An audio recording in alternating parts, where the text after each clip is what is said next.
የተወደዳችሁና የተከበራችሁ የኢትዮኒውስ ቤተሰቦች እንደምናላችሁ ሰላምታችን በያላችሁበት ይድረስ። እነሆ አዳዲስና ወቅታዊ መረጃዎችን አዘጋጅተን ወደ እናንተ ማድረስ ጀምረናል። ከኢትዮኒውስ መረጃዎች ጋር አብራችሁ እንድትቆዩ ግብዣችን ነው። በቅድሚያም አርዕስተ ዜናዎችን አስቀድማለሁ። የአማራ ፋኖ ብሔራዊ ንቅናቄ ጸረ አገዛዝ ኃይሎች በጋራ እንዲቆሙ ጥሪ አቀረበ። አፋብን አገዛዙ ያከናወነው ምርጫ ለወደፊቱ ትውልድ የፖለቲካ ውድቀት የይስሙላ ምርጫ ምን ሊመስል እንደሚችል ለማስተማሪያነት የሚያገለግል ክስተት ሆኖ አልፏል ብሏል። ለብልጽግና አገዛዝ በኩሉ ምርጫው እንዳይካሄድ ባዳና ባንዳ ተቀዳጅተው ያልቆፈሩት ጉድጓድ ያልደረደሩት እንቅፋት አልነበረም ሲል አስታውቋል። በዝርዝር እናየዋለን። በአርሲ ዞን አስኮ ወረዳ ትላንት በተቀሰቀሰ መጠነ ሰፊ ጥቃት የ37 ሰዎች ሕይወት ማለፉና ከ200 በላይ መኖሪያ ቤቶች መቃጠላቸው ሰምቷል።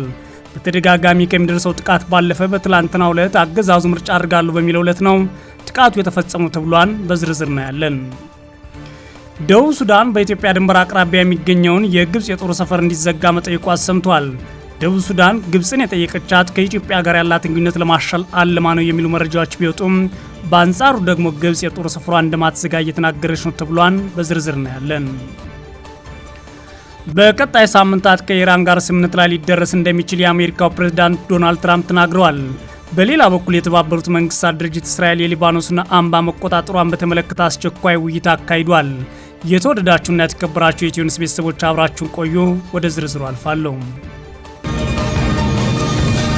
የአማራ ፋኖ ብሔራዊ ንቅናቄ ጸረ አገዛዝ ኃይሎች በጋራ እንዲቆሙ ጥሪ አቀረበ። አፋብን አገዛዙ ያከናወነው ምርጫ ለወደፊቱ ትውልድ የፖለቲካ ውድቀትና የይስሙላ ምርጫ ምን እንደሚመስል ለማስተማሪያነት የሚያገለግል ክስተት ሆኖ አልፏል ብሏል።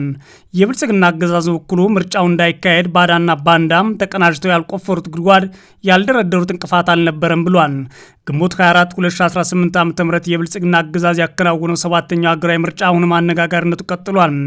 በምርጫው ዕለት በአማራ ክልል መጠነ ሰፊ ዘመቻ ከፍቶ መዋሉን ያስታወቀው አፋብን ምርጫው አስቂኝ ተውኔት ነው ሲል ያጣጣለ ሲሆን የብልጽግና አገዛዝ ደግሞ በምርጫው ኢትዮጵያ አሸነፈች ሲል መግለጫ አውጥቷል።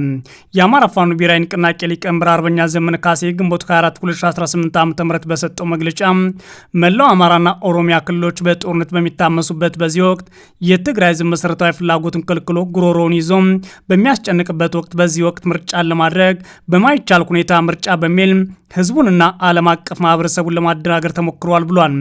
አፋብን ከምርጫ በፊት የአገዛዙ ሰራዊት በህዝብ ላይ የከፈተውን ወረራና ጦርነት እንዲያቆም ጠይቋል ያለው ዘመነ ካሴ በርካታ ፓርቲዎች፣ የፓርቲ አመራሮች፣ የዲሞክራሲና የሰብአዊ ተቋማትም ተመሳሳይ አቋም ወስደዋል ሲል በመግለጫው ጠቅሷል።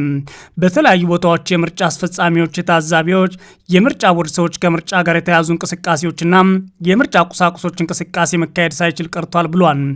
የአብይ አህመድ አገዛዝ ምርጫን ተጠቅሞ ለማግኘት ያለመውን የመግደያ ሰርቲፊኬትና ዓለም አቀፍ ቅቡልነት ባደረገው ብርቱ ተጋድሎ የመግደያ ሰርቲፊኬቱን ቀደን የፈለግነውን ፈቃድ እንዳያገኝ አድርገነዋል ያለው አፋብን በመግለጫው አፋብን አክሎም የተከናወነው የምርጫ ቲያትር እጅግ አስቂኝና ለወደፊቱ ትውልድ የፖለቲካ ውድቀትና የይስሙላ ምርጫ ምን እንደሚመስል ለማስተማሪያነት የሚያገለግል ተጨማሪ ክስተት ሆኖ አልፏል ሲል አስታውቋል። ትግላችን አሁንም ወሳኝ ምዕራፍ ላይ ይገኛል ያለው አፋብን በዚህ ወቅት በየአቅጣጫው የሚገኙ የጸረ አገዛዝ ኃይሎች በጋራ እንዲቆሙ ጥሪ አቅርቧል። አፋብን የመግደያ ሰርቲፊኬት ለማግኘት የተደረገው አስቂ ቲያትር ነበር አክሽፍነዋል ያለ ሲሆን ምርጫውን በተመለከተ የብልጽግና አገዛዝ በኩሉ ለማደናቀፍ የሞከሩትን አክሽፈን ምርጫውን አሳክተናል ብሏል። የብልጽግና አገዛዝ ምርጫውን እንዳይካሄድ ባዳና ባንዳ ተቀዳጅቶ ያልቆፈሩት ጉድጓድ ያልደረደሩት እንቅፋት አልነበረም ሲል አስታውቋል። አገዛዙ አክሎም ኢትዮጵያ አሸንፋለች ብሏል ዛሬ ባወጣው መግለጫ። በሌላ በኩል በአማራ ክልል ላለፉት 5 ተከታታይ ቀናት ተቋርጦ የቆየው መደበኛ የተሽከርካሪዎች እንቅስቃሴ በዛሬው ዕለት መጀመሩን ነዋሪዎች አረጋግጠዋል። አፋብን በትላንትናው ዕለት ባወጣው መግለጫ የተሽከርካሪዎች እንቅስቃሴ በተመለከተ ለቀናት ተላልፎ የቆየው ገደብ መነሳቱን አሳውቆ ነበር። በዛሬው ዕለትም ግንቦት 25 2018 ዓ.ም ከጠዋት ጀምሮ በክልሉ የተሽከርካሪዎች እንቅስቃሴ መመለሱን ነው ነዋሪዎች የተናገሩት። በአማራ ክልል ዛሬ በአብዛኛው አካባቢዎች ውጊያ የቆመ ቢሆንም አገዛዙ በሰሜን ጎጃም ዞን ደቡብ አቸፈር ወረዳ አሹዳ ከተማን ጨምሮ አልፎ አልፎ ከርቀት በሚተኩሳቸው መሳሪያዎች ሰላማዊ ጉዳት እየደረሰባቸው ተሰምቷል። በደቡብ ጎንደር፣ ምዕራብ ጎጃምና ሸዋ ይፋት ቀጠናዎች ደግሞ የድሮን ቅኝት መደረጋቸውን የኢትዮኒውስ የመረጃ ምንጮች ተናግረዋል። በአርሲ ዞን አስኮ ወረዳ ትላንት በተቀሰቀሰ መጠነ ሰፊ ጥቃት 37 ሰዎች ህይወት ሲያልፍ ከ200 በላይ መኖሪያ ቤቶች መቃጠላቸው ተሰማ። በኦሮሚያ ክልል ምስራቅ አርሲ ዞን በአስኮ ወረዳ ከትላንት በስቲያ ግንቦት 23 2018 ዓ.ም በኦርቶዶክስ እምነት ተከታዮች ላይ ተነጣጥሮ በተሰነዘረ መጠነ ሰፊና አሰቃቂ ጥቃት እስካሁን የ37 ሰዎች ህይወት ማለፉን ለሚዲያው የአካባቢ ነዋሪዎች ተናግረዋል። በጥቃቱ በአስኮ ወረዳ በሚገኘው በጠልታ ገብርኤልና በኩፍቲና መድኃኔዓለም አካባቢዎች ከፍተኛ ውድመትና ዘረፋ መድረሱ የታወቀ ሲሆን ሁለት ታሪካዊ ቤተ ክርስቲያናት ጨምሮ 234 መኖሪያ ቤቶች በሙሉ ለሙሉ በእሳት መቃጠላቸውና መውደማቸውን ከአካባቢው መረጃዎች ያሳያሉ። ይህ ጥቃት ትላንት ግንቦት 24 ቀጥሎ የዋለ ሲሆን በወረዳው ስር በሚገኙ በርካታ ቀበሌዎች ውስጥ በትላንትናው ዕለት እጅግ የከፋ የተባለ ጥቃት ተፈጽሟል ተብሏል። መሰረት ሚዲያ ደረሰኝ ባለው መረጃ መሰረት በትላንትናው ዕለት በዘቡዲ፣ በሬቻ ሚካኤል፣ በሱንቴ ማርያም፣ በቦግዶ አቦ፣ በሌንጮ ኦዳ፣ በጂሶና በኳስ ድሬ ቀበሌዎች ውስጥ ጥቃት እየተፈጸመ ቀጥሏል ብለዋል። የአካባቢ ነዋሪዎች ጥቃቱ በራሳቸው ኃይል መቋቋም የማይችሉበት ደረጃ ላይ ስላሉ እንዲሁም ንብረታቸውና መኖሪያ ቤታቸው የተቃጠለባቸው ለህይወት የሰጉ በርካቶች ቁጥር ያላቸው ነዋሪዎች በትላንትናው ዕለት ወደ ጫካዎች በመሰደድ ላይ እንደነበሩም ተሰምቷል።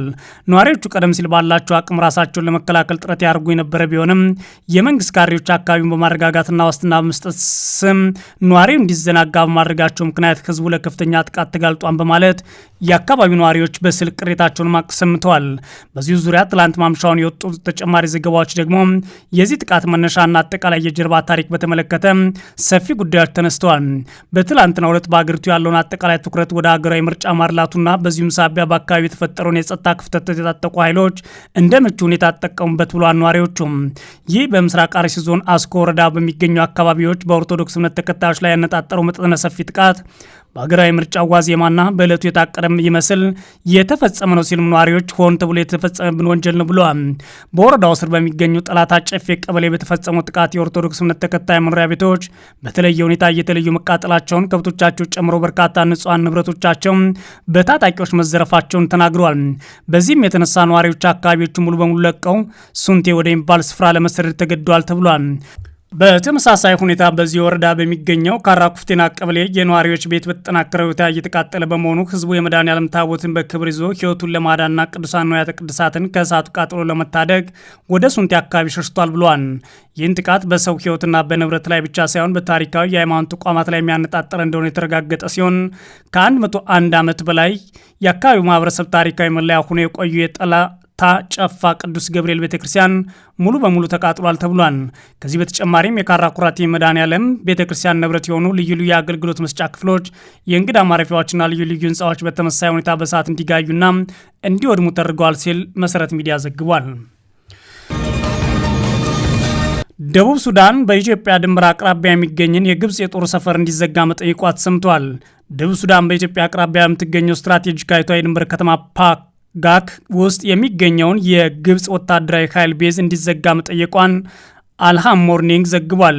ይህ እርምጃ በናይል ተፋሰስ ሀገራት መካከል እየታየ ያለውን የአሰላለፍ ለውጥ እንዲሁም በአዲስ አበባ በጁባና በካይሮ መካከል እየታየ ያለውን አዲስ የጂኦ ፖለቲካዊ ሽግግር የሚያመለክት ነው ይላል ዘገባው። ይህ ቤዝ ለስልጠና፣ ለቴክኒክ ድጋፍና ለናይል ወንዝ ፍሰት ክትትል በተለይም ከኢትዮጵያ ታላቁ ህዳሴ ግድብ ግንባታ ጋር የተያያዙ ሁነቶችን ለመከታተል የሚያገለግል ነበር ተብሏል። አልሁራ የጠቀሰው የግብፅ መንግስት ባለስልጣን እንደገለጸው በፓካግ ሰፍሮ ከነበረው ስብስብ በቴክኒክ ድጋፍ፣ በወታደራዊ ስልጠና፣ በላቁ የክትትልና የሎጂስቲክስ ቅንጅቶች ስርዓት ላይ የተሰማሩ በግምት 260 አባላትን የያዘ ነበር። ከተማዋ በደቡብ ሱዳን የላይኛው ናይል ወይም ደግሞ አፐር ናይል ግዛት ውስጥ ከኢትዮጵያና ከሱዳን ድንበር በሚያገናኙ እጅግ ወሳኝ የሶስትዮሽ ድንበር ቀጠና ላይ የምትገኝ በመሆኗ ድንበር ተሻጋሪ ደህንነትና የኃይል ተፋሰስ መሰረተ ልማቶች እንዲሁም ኮሪደሮችን በቅርበት ለመከታተል ስትራቴጂካዊ ጠቀሜታ ነበራት ተብሏል። አልሙሃንጊ በጠቀሳቸው ታዛቢዎች የጁባን ውሳኔ በአባይ ውሃ ላይ ባለው የላይኛውና የታችኛው ተፋሰስ ሀገራት ውጥረት እንዲሁም በምስራቅ አፍሪካ እየተቀያየረ በመጣው የደህንነት አጋርነት ሳቢያ ቀጠናው ጥምረትን በሰፊው እንደገና የማመጣጠን አካል አድርጎ ይመለከተዋል ይላል። የቀድሞ የግብጽ ውጭ ጉዳይ ሚኒስትር ረዳት አምባሳደር ፋውዚ አሽማዊ እንደተናገሩት ተቋሙ የተለመደ ወታደራዊ ጦር ሰፈር ሳይሆን በኢትዮጵያ ምዕራባዊ ድንበርና በህዳሴ ግድብ ኮሪደር አቅራቢያ የግብጽ ስትራቴጂካዊ ንቃትን ለመጠበቅ የተቀመጠ ኦፕሬሽን ማዕከል ነበር። አክለውም ደግሞ ተቋሙ ዘጋ በሱዳን በምስራቅ አፍሪካና በቀይ ባህር ላይ በተዘረጋው የብሔራዊ ደህንነት ምሰሶች የተቀናጀ ስርዓት አማካኝነት የግብጽ ቀጠናዊ አቋም ይጸናል ሲሉም ተናግሯል። ይሁን እንጂ አልሙሃንጊንግ እንደዘገበው ከሆነ ውሳኔው በደቡብ ሱዳን ስትራቴጂ ስትራቴጂካዊ ስሌት ውስጥ 4 የተለያዩ ለውጦች መገጣጠማቸውን አሳይቷል።